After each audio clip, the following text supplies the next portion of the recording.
Ever bought a gadget that promised to solve all your problems, only to find out that you're left scratching your head?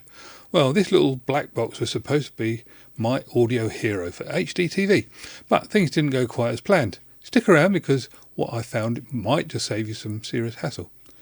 Let's keep it simple. This is an optical to RCA audio converter. Technically it's called a DAC, or digital to analog converter. And if your HDTV, CD player, or pretty much any modern device splits out audio through an optical port in PCM format, this is the bridge to your classic amp or speakers with good old RCA inputs. Sounds straightforward, right? Yeah, well, I grabbed this converter for my HDTV thinking it would be a plug-and-play fix. Digital in, analog out, problem solved. But as soon as I fired it up, I realised there was a catch. A catch that most people don't even know to look for. And no, it's not just about the cables. So what went wrong? And why might your result be totally different from mine? Well, let's break it down. Keep it simple and find out what you need to know before you buy one of these for yourself. This should have been a tale of joy, because I just got one of these, which was to replace this, which I actually loved, this one. And I'll tell you why in another video. But that was a very good telly, but it had analog sound output, and because it had SCART sockets on it, and the new one hasn't. In fact, there is no analog output at all, not even a headphone socket. There is only a digital output, as in optical or HDMI. If you've ever tried using a panel TV, particularly small ones, you'll know that the sound is pretty naff. Now on this particular TV, the sound isn't as bad as it could be. It's not as bad as the original one I had, but it's still pretty naff.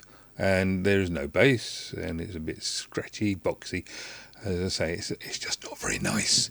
So what I needed to do was connect up the sound system I had for the original TV, which was quite easy because I just took the analog out from the SCART and fed it straight into an amplifier. And the amplifier was lovely. It was a 50-watt jobby. It wasn't exactly hi-fi, but it was feeling profile speakers from the 1980s, which were very expensive when I bought them, and the whole thing was really nice.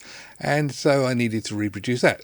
The only way I could think about doing it, because there was no outputs on that TV other than I didn't have HDMI breakout, so I had to go with all optical, and so I ordered up that DAC, and this is the results.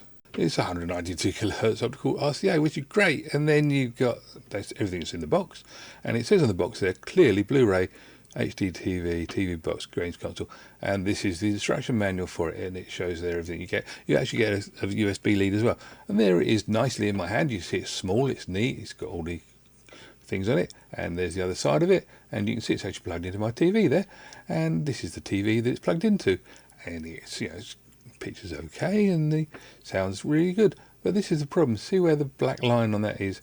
That is full volume, and it's only just listenable. Normally that arrow would be pointing at 11 o'clock, not at 5 o'clock. It is just, there is no volume to it. It is ridiculous. This is the picture. So you got here what's in the box. This talking about chips, and there's all the connections, and it's plug and play, which it is. RCA. All of this comes with it. Well, not the TV obviously, but it's it's quite good value in that respect. The only problem is it's good sound quality, but it doesn't actually play loud enough to listen to. Well, not through my system, and I tried it through too. 100 watts should be loud enough. According to the specifications, it should be okay. It says there output electrical level 2 volts, but I don't think it's making that. However, I've got no way of actually checking it other than to say it didn't match what the SCART was putting out.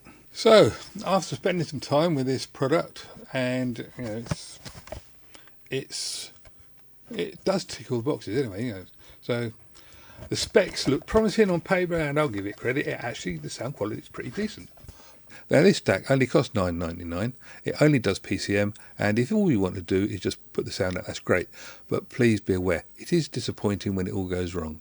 And as it says in the title, please do be careful. You will be disappointed. Don't buy a DAC until you know what you're doing. And when you do, you can go from there. Anyway, any other advice? Okay, so have you ever bought a tech product that looked great on paper but didn't live up to expectations in real use? Or maybe you found a clever workaround for low output devices. Drop your experience, tips or frustrations in the comments. I love hearing your stories, and it really helps others in the community too. If you found this review helpful, give it a thumbs up. And if you want more straightforward, jargon-free tech reviews, hit that subscribe button and ring that bell so you don't miss the next one. Thanks for watching, stay curious, and as always, keep it simple. See you in the next video.